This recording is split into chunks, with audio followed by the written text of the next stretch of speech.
غذا باید با طبع و مزاج انسان متناسب باشه. این جمله یعنی چه؟ با یک مثال این جمله رو توضیح میدیم.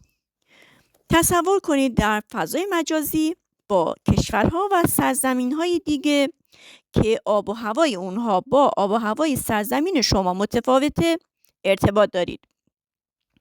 کولر یا بخاری میبینید که خوشتون میاد و اون رو تهیه میکنید و از اون استفاده میکنید بدون در نظر گرفتن آب و هوای سرزمینتون.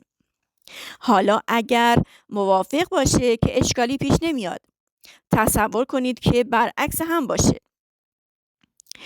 معمولاً کولر برای مناطق گرمسیری مصرف میشه و بخاری برای مناطق سردسیری.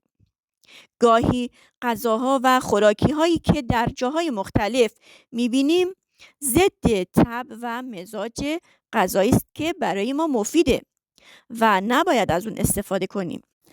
اما اغلب به این موضوع بسیار مهم توجه نمی کنند، بلکه فقط به تنوع طلبی ذائقه هاشون توجه می کنند و این ماجرا ادامه داره. با ما همراه باشین.